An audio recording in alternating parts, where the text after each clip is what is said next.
Jatketaan sitten Eamonin kanssa vielä. Tervetuloa myös uudet vieraat tälle osuudelle. Eamon McLaughlin, meidän Team Finlandin eläinlääkäri vuodesta 2015. Äsken puhuttiin kansallisen tason lääkintämääräyksistä ja muista ja millä tavalla hevosia pidetään kunnossa. Ja nyt siirrytään sitten seuraavalle taholle, nextille levelille, eli international level. Eamon, please. Okay, in this talk I discussed the management of competition horses, preparing for travelling to and competing at international competitions. The fundamental management of horses at international competitions is essentially the same as horses being kept at home and during national competitions, but there are some factors which should be given special consideration. So reasons for going to international competitions. Nowadays we've got one-off competitions. We've got tour shows that have become very popular in show jumping, a little bit in dressage, where you go away for long periods of time, and then obviously championships, European, World, Olympic Games. So horse sport is governed by the FEI, based in Lausanne, Switzerland, and it's got 134 affiliated national equestrian federations. There are 8 disciplines under the FEI's auspices: dressage, combined driving, endurance, eventing, para-equestrian, show jumping, reining, and equestrian vaulting. Every rider, this is important, every rider who registers as a member of the FEI has to sign up to the code of conduct. So when you get all the paperwork to go to FEI competitions, you're actually signing up to quite a strict code of conduct, which makes the rider responsible to the FEI for any violation of the FEI codes by the rider or their horses. The FEI rules, these are not just the veterinary rules, but the overall rules will take me forever to read, but actually maybe it's a good idea, but it's important to be aware of them. They differ a little bit from those of some national federations, but the Finnish Federation have tried to keep things largely the same. But it is important to know the rules, know your responsibilities under them, as the sanctions by the FEI for violation of the rules can be severe and can create publicity to the rider and the federation. Another thing is that in probably two or 3 years ago, the FEI decided that when they actually ban a rider now, that rider won't be allowed to attend FEI competitions to train people to drive people, anything, basically banned from the competition full stop. And that's actually a pretty big deal when you make your own horses. So in preparation for going to the international competition, the first thing is of course you need an FEI passport. So any horse competing with the FEI has to be registered with the FEI and have an FEI passport. With slight variation on that. At lower level national competitions up to 2-star, you can just have a national passport and still be able to compete if you're in your own country. So the FEI passport is normally a cover sleeve which is placed around the horse's existing passport. It's got some additional information that the FEI needs for additional pages that they want to stamp when the horse goes to the competition or has doping tests. If the sex and colour of the horse aren't already recorded in the national passport, then you need to have them recorded in English or French, the 2 official FEI languages. Which is, again, it sounds kind of picking at hairs, but sometimes we get horses with foreign passports and they don't have anything written in English or French. The rider sends the passport off a short time before the competition, and the federation says actually we can't endorse this because it doesn't have the correct things. All horses newly registered with the FEI now have to have a microchip. So horse that has been registered pre-2013 doesn't have to have a microchip, but all the new registrations have to have a microchip in place. Always check the passport as well if you've got an older competition horse and make sure that the FEI passport hasn't actually expired. It's easy to renew it, but it's not so easy when you've already turned into competition and the FEI vets say that you're not allowed to come in. So apply for everything in plenty of time, get the boring paperwork done, and make sure that you're not going to get turned away from the show. Influenza vaccines similar at the start to national rules. So first vaccination, second vaccination, 21 to 92 days later, and then it's every 6 months plus 21 days, but not within a week of the competition. There tends to be some confusion with horses that haven't been competing FEI and then go to compete in the FEI competition, and some people think they need to restart the vaccinations. But that's not actually the case. If they've been on annual vaccinations and the correct protocol has been followed on those annual vaccinations, then they just need to make sure that they've had a vaccination within 6 months plus 21 days. So the 21 days is a grace period to allow the time for horses that are competing internationally to have a booster vaccination sometime around their show schedule, which can actually be a problem, for example, in show jumpers where they're jumping every week, they don't ever have a week before competitions, and that's something to talk to the rider about giving the horse a break and giving a vaccination. Sometimes it's an excuse. I say it seems a bit boring to be spending time discussing vaccination requirements, but it's typically, for me, dealing with big competition yards, it's quite often where things go wrong. They're busy, they're dealing with other things, and all of a sudden they're going to a competition and realize that the horse doesn't have the vaccination correct with the passport, and then they can't compete. Travel documents. If you're going to go to an international show, you're going to need health papers. They should be applied for in plenty of time. Have the horse examined by the official vet before travel, and arrangements being made at the competition with the organiser to have returned travel documents. One thing with travelling within Europe is that you need to be aware that if you're away for more than 10 days, you'll need papers to come back on. If it's within 10 days, then you go out and come back on the original papers. Again, it's something that interests me a little bit more. The veterinary examination of an international competition horse. So it differs a little bit to national horses for a few reasons. The demands of competition are likely to be higher. The stakes are higher in terms of the money that you spend and the time that you invest in travelling away to international competitions. Also the public profile that you're representing your country, and it's on a bigger stage with more people aware of what you're doing. And the third thing, importantly for me, is that the vet sending horses to competitions is the horse has to pass a trot-up examination. That's called the veterinary inspection at international competitions. And you don't want to go to a competition and fail the trot-up. That basically is a headache for everybody. Most horses which compete regularly internationally will have regular veterinary checkovers and necessary treatment. And the majority of international riders have an awareness of each horse's general soundness.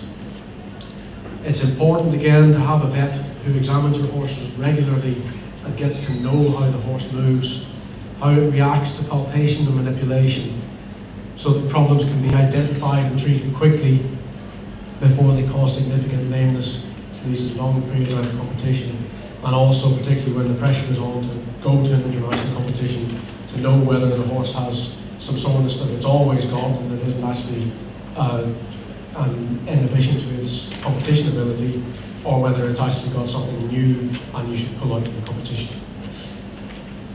It's also important to have a vet who's aware of withdrawal times for, again, FEI regulations, and if you're going to maybe have a period of training in a different country like Germany where they have very strict national rules, you need to know that if you're going to have the horses treated before you go, that it's going to be done with enough time for the horses to compete legally where they have much longer withdrawal times. So in preparation for veterinary inspection at the competition, some horses can be a bit lame. A lot of horses can be a bit lame, particularly when they're older, and they still perform well when the adrenaline is pumping. So they go into the competition arena, they're excited, it's what they enjoy doing, the adrenaline gets pumping and the lameness disappears. Equally, you've got horses that are a bit lame when you trot them up in hand, but when they're ridden and the rider gives them a bit of help to hold them together, nothing shows.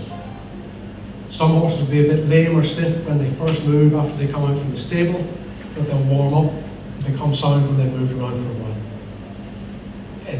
The reason I mention all these three categories of horse is that these horses in a national level competition where their soundness isn't going to be evaluated can compete without difficulty. They're sound when they're competing, they're able to perform well. There isn't an issue with passing a trot up to get into the competition. And ideally you will look at these problems, identify the problems and treat them so that the horse isn't lame. But there are some conditions which don't completely resolve. There are some horses which always start off a little bit lame. There are some horses which have a mechanical lameness that doesn't look good when they trot up. They can actually do their job perfectly well. The more competition miles they get on the clock, the more likely they are to have issues which might stop them from passing the trot up.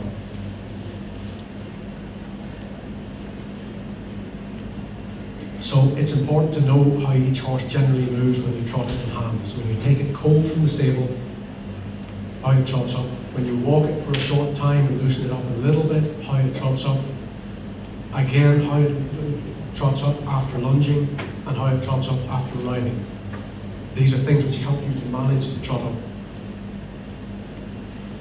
A horse which becomes more lame with exercise should be competing. That's the long and short of it. So that's a horse that doesn't fit into these categories. A horse that comes out sound and trots up fine, that will pass the trot up. But if that horse gets lamer when it's ridden, gets lamer when it's lunged, if that horse can't tolerate exercise without getting uncomfortable, it shouldn't be competing. Keep it at home, get the vet to find out what's wrong and treat it. There are a lot of older horses in particular, as I mentioned, that move better with exercise. It's the same as for people. You know, it's common to be a bit stiff, whether you're young or old. If you're first getting up in the morning or after sitting in the same place for a long time, you're going to be a little bit stiff. You move around, you free up, and you feel better. That sort of stiffness shouldn't stop a horse from competing. But they may need to be managed to make sure that they get through the trot up. Just don't take the horse out from the stable and expect it to jog sound. Some horses always do jog from the stable, but you need to know your individual horse.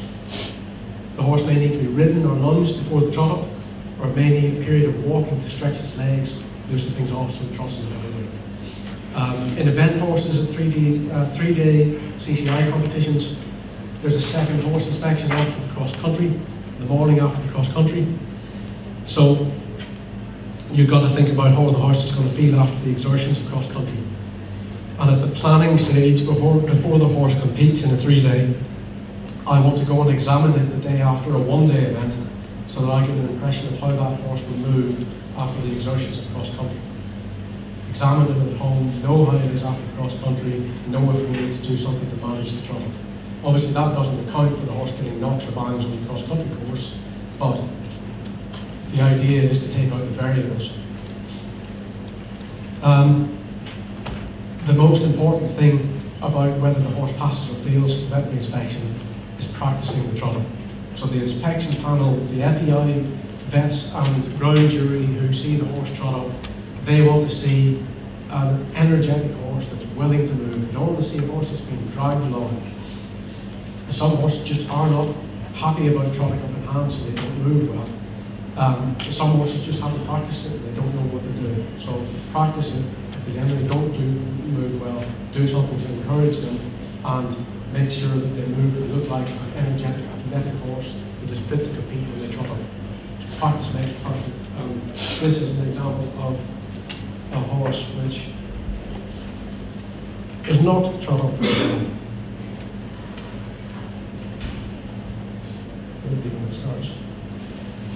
So this is the first attempt at a trot up. She's not supposed to be walking the horse, so you can't see her yet, but then we'll see she's trying her best to make a trot, and nothing's happening. Might have to go all the way back again. Right. We'll move on to the next one.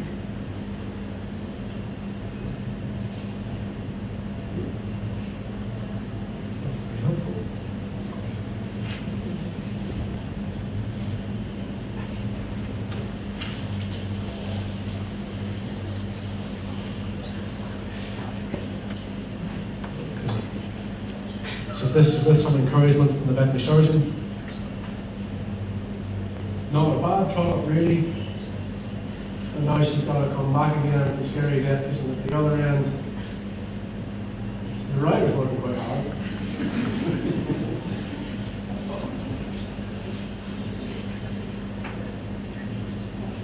So that's not what I want to see. The horse is going to international competitions. This is what I do want to see. This is a place where they actually have their own trot-up strip with a flower pot at the end and everything so that they can practice properly. This was actually a vetting when I went to see this horse. This is a horse which is trotting energetically in hand. Has a little mess around, not too bad. Sets him up, trots him again energetically, coming back, willing and forward, pass the inspection, go ahead and compete. So on to medication. So the FEI divides medications into three categories on their rule. There are actually 4 categories. So you've got banned substances. And what the FEI says is that these are substances which the FEI considers has no place in the normal treatment of competition horses. Detection of these substances in a doping control test will result in a lengthy ban. Some of these substances do actually have a place in treatment of competition horses. So I can list numerous examples from the list of banned substances where actually they have a genuine beneficial effect in treating competition horses. And it makes it quite difficult for us if we want to treat those substances and trying to work out how long we should give a horse before they can actually compete. But the rules are there, we have to stick to it. So we can go to expense and have the horses tested, and that's really all we need to do. Controlled substances. So controlled substances are what the FEI would consider to be normal drugs that are used in treating horses on a day-to-day basis that are legitimately used in the interest of the welfare of the horse, but may have an effect on how the horse appears at a competition, may have a performance effect, enhancing effect. So you have to apply a withdrawal time for those drugs. The FEI published a list of detection times, but have a little disclaimer that says that those are not withdrawal times, so we have a lot of debate about how long we actually have to withhold on those substances. And unfortunately, it's only experience, sometimes good and sometimes bad, which tells us that. Then you've got threshold substances. Threshold substances are things which are present in the natural environment at certain levels. So the FEI say, okay, those might come up in sample. We'll set a level at which we will allow them at, which we will consider to be normal to the environment. Things like DMSO, which is present in wood, testosterone in stallions, estrone sulfate also in mares and stallions but not geldings. There's various, and they've actually increased the number of threshold substances recently because of inadvertent feed contamination. The fourth category which isn't listed on there is everything else. So everything else which isn't on these lists, so they publish lists, so I think there are 400 and something substances on the lists, and you're supposed to be able to refer to that and say, okay, my drug isn't on that list, so it should be okay to repeat. However, they have, again, a little disclaimer that says, or similar substances. So you have to think very carefully about what the drug family is, and again, have a vet who understands about those medications and whether the medicine is going to be okay for the horse or not.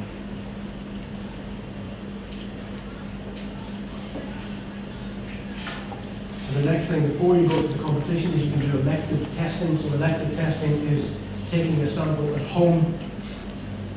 We can get authorization from the FEI through the National Federation to do testing on up to 4 substances. We have to name the substances, and they have to be from the FEI's elective testing list of those controlled substances which they consider are okay to use in horses.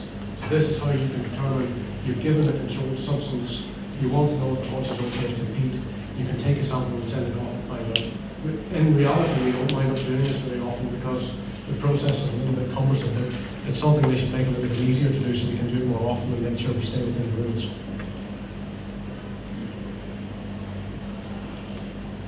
And the other thing to mention is that it is normally a urine sample. We've used a blood sampling image for this slide. It's normally a urine sample that we take for elective testing, and they seem to change that recently because before the last Olympics we did blood samples as well as urine.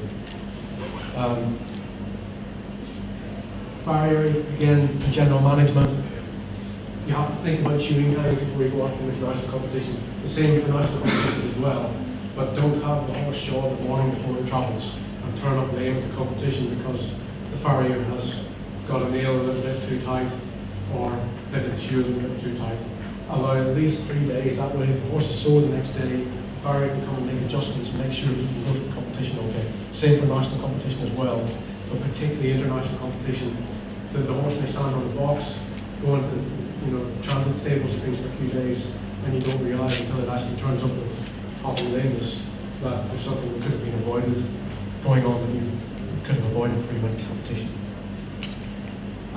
Travel to the competition, there are a number of considerations, which all relate to normal management of horses, but you're changing the management by taking them to competitions.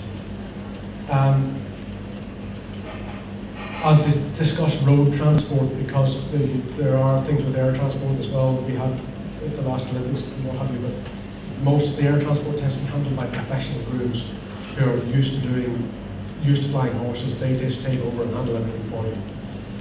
Road transport, you've got feeding to think about. So these horses are going to have disruption to their feeding schedule, potentially as they're travelling. Where possible, try and keep the feeding times the same as at home. Make forage available, hay nets during travel.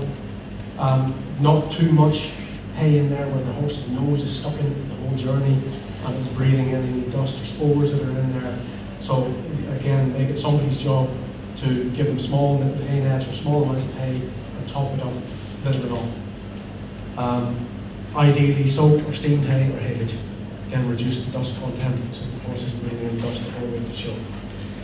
Horses' heads should be lowered during rest stops to allow respiratory secretions to drain. That's the best thing is to, during a rest stop, feed them from the floor so that those things can drain. Drinking. Some horses refuse to drink when they travel to shows for various reasons. So you have to think about ways to encourage them to drink. Sometimes adding the apple juice to the water, adding a lot of water to the food, to the hay to try and get extra hydration into them. Some of these horses we just can't make them drink, but you've got to be inventive and think about ways to do it. Also, if you're traveling during hot conditions, then the horses can get dehydrated. So you need to think about making sure that they're drinking, increasing their electrolytes as well, because when they sweat they lose electrolytes. And sometimes we'll administer intravenous electrolytes before they travel, particularly for the horses that don't drink. There's feeding with the hay steamer, drinking, we give them some electrolytes. Environmental conditions in the truck, quite a few horses in this truck. And problem we have then is reduction in air quality. So you've got a limited amount of air circulation in the truck, you've got ammonia production for urine, dust, and forage. Humidity increases, especially in the warm weather. So you can do things to absorb the moisture, absorb the ammonia by putting some bedding down, clean the truck out well at rest stops. Don't be lazy and just leave it on there and stick the horses on the next day. Keep everything clean, reduce the chance of our next problem, which is travel sickness. Eamon, sorry. Yes. May I ask? I'm not the only one here, so that about the drinking, when sometimes we have this problem that they don't drink, what is your opinion about, is the English word liquefy, when you put with the needle, I mean, before they go to, and some vets do that, and other vets say to me that think that they are peeing it out in the first half an hour before you are quite often they do pee it out, and the science isn't very good about preloading them. They say you can actually cause more harm than good sometimes by giving them too much fluid before they travel. But taking away the science, by personal experience, I have quite a lot of horses where they don't drink, where they're bad travellers, then we do get the turn up pressure to competition by giving them fluids first. But I think intravenous electrolytes are more important than the actual fluids. So I tend to give, some horses I will give fluids to, so the big bags, 10 litres, 15, 20 litres of fluids, but I find I get more effect from giving them, just go back a slide, this Nutrilite, which is IV, amino acids, sugars and electrolytes, with some B vitamins. It's basically Red Bull for horses. And that tends to take the turn up pressure of the competition, and I think that encourages them to drink. I've got quite a few horses where we've tried all sorts of other things and actually giving them a Nutrilite before they leave will get them to drink in the competition. traveling as well. So travel sickness, it's a combination of not lowering the head for long periods, ammonia, dust, dehydration. That's the perfect breeding ground for bacterial infections. We should monitor these horses regularly, check their body temperature twice a day during travel, while at the competition, and also for at least 5 days after they come back, which a lot of people forget about or get lazy about. They can get travel sickness several days after they arrive home. So I tell people, check it for 5 days afterwards. If the temperature spikes, you can treat them promptly, give them antibiotic medication, if need be intravenous fluids, and treat the travel sickness before it really takes hold and becomes life-threatening for the horse. Emergency treatment, I covered that in the national talk as well, so you should have the first aid kit. You take it to the show with you. Again, for the big stables, have one in the truck that goes to the international competitions as well as the national competitions. Don't try and share it. In addition to all these things, which are basically ways of providing first aid for the horse, oops, you may want to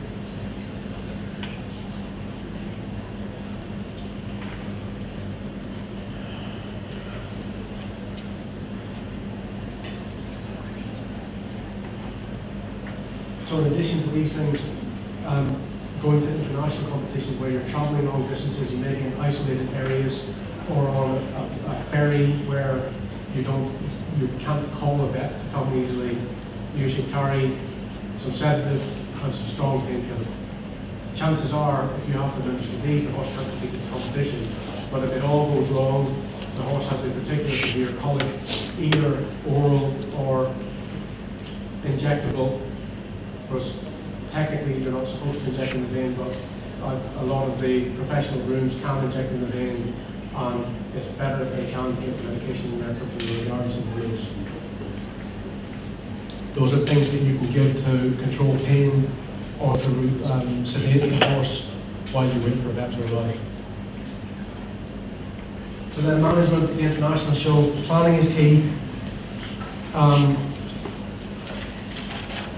Basically things I talked about before, bring the horse's own regular feed to the show, feed at the same time, time the feeding according to the time of competition, give a cereal feed, maximum 2 hours before riding, small fibre feed 30 minutes before riding. Same slide, bedding. Most shows will provide a choice of bedding, straw or shavings. If your horse hasn't been bedded on either at home, it may be disruptive to its routine.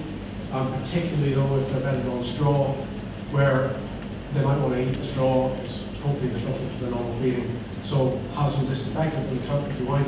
This doesn't happen so often at the shows, but it can be more at the rest stops, where you've only got a choice of straw bedding. Have some disinfectant to sprinkle the straw with, so it doesn't taste nice and horse doesn't eat it. Exercise, the ridden exercise is difficult to control. Sometimes in competitions, you're limited to certain times when they've got the arena available. Might not be at the same time as you normally exercise your horse at home. The competition times might not be at the same time, so you might be asked to compete one day during the day and the next time at night, like they were at the last Europeans. Again, a horse that's turned out at home is not going to be turned out at a competition, so make sure that horse gets plenty of walking and moving its legs so that its muscles and its guts are okay. Veterinary inspection.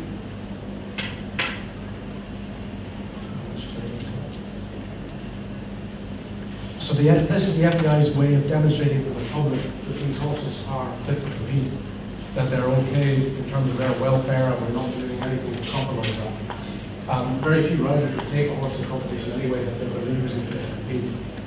But things can go wrong. Their horses, they can pull out of the box one day and suddenly be lame, particularly the eventing trot up where they might have banged a leg across country, and so the second trot up, there's lameness because of something that you couldn't control. The intensity of the trot up varies between the different disciplines to an extent, and mainly to the different shows. So at a championship, there's a lot of people watching, the public are there, the press are there, people from other teams, everyone's watching how your horse is. At the lower key international shows, there's very few people there, the trot is more or less a formality, and unless the horse has something seriously wrong, you're probably going to get through. So, The process is the horse gets presented to the inspection panel, where people from the ground jury and the veterinary delegate. The horse gets presented, gets trotted up, walked for a few strides, trotted away, trotted back. It either gets accepted, so the horse is fine, it's okay to compete. Gets eliminated because it's very lame and they consider that it's not even worth thinking about it, that the horse is going to be out of the competition and that's it. More likely, if it's lame, it gets sent to the holding box, and the holding box will be examined by an experienced vet. They'll check for any obvious reasons as to why the horse is lame. They may decide at that point that the horse should be eliminated from the competition, or they may decide it shouldn't be here, you don't get accepted to the holding box. But you then will represent, if the holding box vet considers that the horse doesn't have something which is compromising its welfare, then the horse will be represented to the ground juries and the veterinary delegates for them to make the final decision on whether the horse continues or to the competition.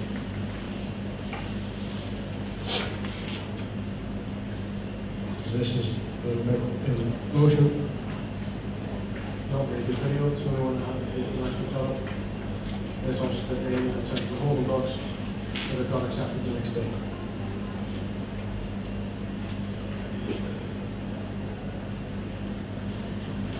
Medication use shows. So you've got non-doping medications which can be used. Some of them can be used in FEI competitions. They're all broadly into these categories. So you've got oral omeprazole for control of gastric ulcers. A horse that gets ulcers when it travels, gets stressed, whatever, should be started on omeprazole the day before it travels to the show. Keep it on the omeprazole when it's at the show, and then give it for a few days afterwards when it returns, just to try and keep the ulcers at bay.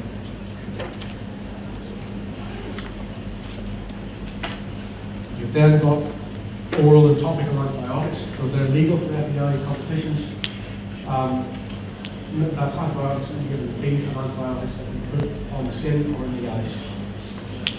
Only preparations that are only antibiotic and don't have any anti-inflammatory in them. Oral electrolytes, most people give electrolytes to horses and feed competitions they're allowed. Oral nutraceuticals, all the supplements, like people turn up big post supplements. The main thing with that is to check that the manufacturer can guarantee that they don't contain doping ingredients. Altrenazide for mares, regulate, they need a Form 2 signed. So you have this form that you should hand in when you go to declare a competition, saying that the horse is on regulate, and that way you take the box and it turns up in the doping sample, it's okay, only for mares. Then you've got for all horses cyclosporin, which is medications used for eye conditions which are caused by an autoimmune condition, and the FEI decided that the cyclosporin doesn't have any performance enhancing effects, so you're allowed to use that if you declare it on Form 2. Injectable treatments at competition, injectable treatments have to be given by a vet. You can inject antibiotics, but not protein penicillin. White penicillin is, the protein in it is a local anesthetic and painkiller. It can persist for a very long time, up to 56 days in the system. It's a good antibiotic. It's a good antibiotic for general use, but its use in competition horses should be avoided because of this long testing time. Any other antibiotic is fine. All of the other antibiotics which are available to us for injection don't test positive. You can give fluid therapy. You have to give a minimum of 10 litres. But again, that's for reasons of dehydration. Those horses that haven't drunk when they've been traveling to show, horses after cross country that need to be rehydrated, endurance horses as well, they need rehydration. Those two categories, antibiotics and fluid therapies, you need to declare them on Form 3, which should be filled in by the vet who's given this. Then you've got Form 4 for other substances such as injectable vitamins, minerals, and amino acids. Then you've got joint support substances, which are things like hyaluronic acid, tartrate, adequan, all things which can be injected to try and help the horse be a little bit more supple, have less chance of getting injured, but don't actually enhance performance. And injectable homeopathics, whether they make a difference or not, they're allowed to be used during competition. Sometimes we use them, but they don't have an option to use anything else. And doping medications. So in some circumstances, a horse might have to have a controlled medication.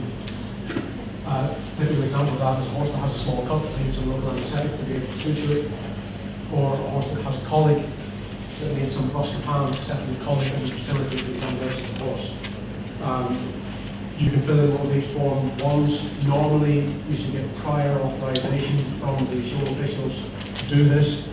So you get prior authorization from the veterinary delegate who is supposed to get their authorization from the president of the ground jury. There's a whole laborious process. At the end of the day, with a horse like this, you're probably going to wind up having to give it and then put the form in retrospectively because it was an emergency and you didn't keep it or something. But they've made allowances for this, and then it's up to the ground jury whether they allow the horse to continue the competition or not. Then we've got drug testing. It's the FEI referred to as equine anti-doping medication control program. So what typically happens is that the horse is selected for drug testing. From a welfare point of view, the selection only happens when you come out of the competition arena. From a welfare point of view, they have to allow for that horse to be warmed down. They have to allow for it to be taken back to the stable and untacked. But an FEI official will stay with you for that time. You then go to the testing box. The testing vet will identify the horse with his passport markings, his microchip. They'll open the sealed sampling kit in the presence of the person responsible, so that's the rider or their representative. Show them that everything's been sealed and everything's clean. The testing vets and their assistants must wear sterile gloves and collect samples in a sterile fashion. The horse is taken to a fresh bedded stable where it will hopefully urinate, and the urine sample is collected, split into A and B samples, transferred into storage containers and packed in a sealed fashion. After the urine sample is taken, then the blood sample is taken. For a horse which won't urinate within 60 minutes, a blood sample only will be taken. So all the samples are sealed in the presence of the person responsible for the horse, and then a form is signed to say that you're happy with the testing procedure. Just one thing to say is that if you have any questions about the testing procedure, you're allowed to ask for it to be done again. So if in doubt, don't sign the form, ask them to do it again. So lastly, decision making in competitions. This cowboy has got a halter but no horse, he doesn't seem very happy. It can be extremely stressful for all involved when a horse develops a medical problem in a competition. Often members of the home team are not present. So the horse's regular vet, regular farrier, regular physio, who you as a rider might rely on to help making decisions, they're not there. In a championship situation, the care has been handed over to the team vet, so whatever physio may come, farrier may be available, and that makes decisions a little bit more difficult. Both in terms of the vet possibly not knowing the horse as well, and also the rider's experience and trust in the vet. Particularly in a championship situation, there may be pressure to compete from owners, from sponsors, the team, public expectation, and just the rider's own ambition that they want to be a championship rider.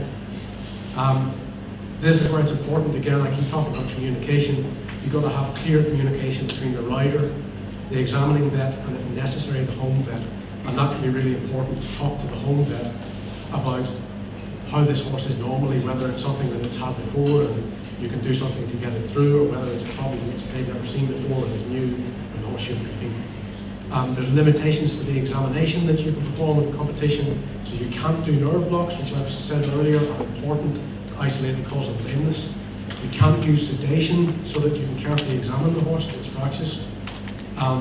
So you're doing a limited exam compared to what you would normally do at home, and that can be quite an uncomfortable situation for the vet as well as for the rider. So it's important to carefully examine the horse. If necessary, examine it on multiple occasions. So put it away, give it a bit longer, examine it again. Use all available diagnostic tools, so scan it, x-ray it, scope it, whatever you can do within reason to try and find out what the problem is as accurately as possible to guide the decision on whether the horse continues to compete.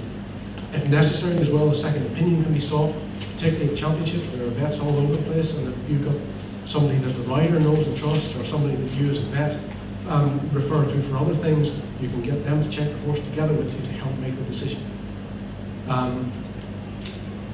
If a firm diagnosis can be reached and it's clear that the horse's welfare isn't going to be compromised, then it may be safe to continue to compete and may be able to do something just in terms of management, icing, warming up, exercise, like I said about warming up the horse for the trot-up, to be able to manage the problem and carry on competing. At the end of the day, there is always another day. We do it because of our love of horses and we don't want to compromise their welfare. So, if necessary, we have to take a hard decision, we have to completely consider our horses for the next. Any question?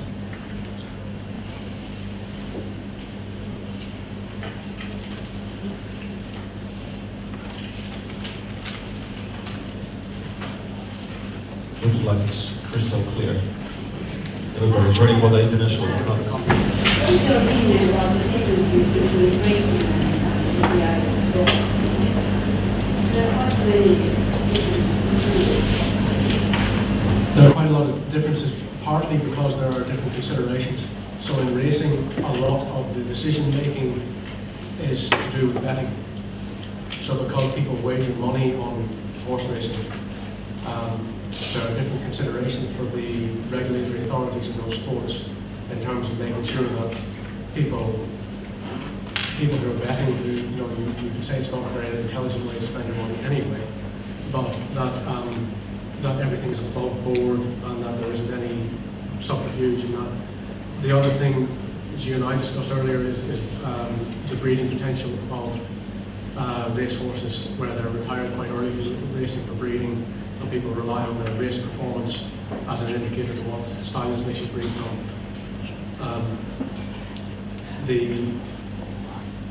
There are good and bad points for both.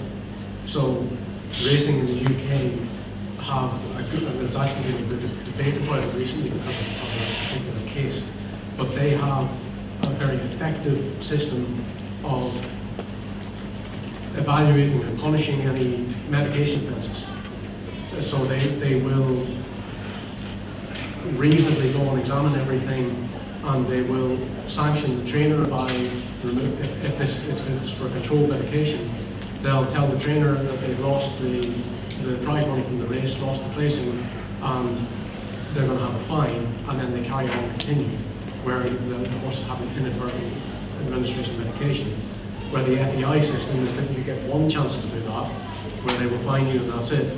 And then the second time around, you've got to go to tribunal and be treated like somebody who has given a horse a banned substance. And then you are likely to face a ban. Given the potential that we've got for inadvertent medication of horses by giving the wrong withdrawal time, or something being transferred from staff who are handling the horses, or indeed horses being given something by somebody from outside, which is, there's been some discussion about that recently with the German horse that tested positive at the Europeans for a drug which we really don't use in competition horses because of 30-day withdrawal time. The chances for somebody to give your horse something in order to get you in trouble. No allowances are made for that, and I can only speak about racing authorities in the UK, than they are in FEI competition. I think they need to be a bit more reasonable about what actually happens in the real world. You are allowed to give nothing to race horses. Oh, you mean in that perspective? They see the welfare thing differently. In racing, they say that horse needs medication which should stay the same. The FEI say that too. So the FEI, when you go into their FEI app and search a drug, they'll have a little thing at the bottom that says the FEI believes that horses which are, I don't want to say lame or suffering from musculoskeletal pain, should be given sufficient rest and allowed time to recover. So they say the same in that regard. And actually the reality is, for what we're asking them to do, we're going to make them uncomfortable. I think we need to help them. I would like to be able to compete horses on a little bit of low-grade painkiller that reasonable people can say, this is okay for the horse. The trouble is then that you open it to abuse, because where you're allowed to give a little bit, some people will give a lot.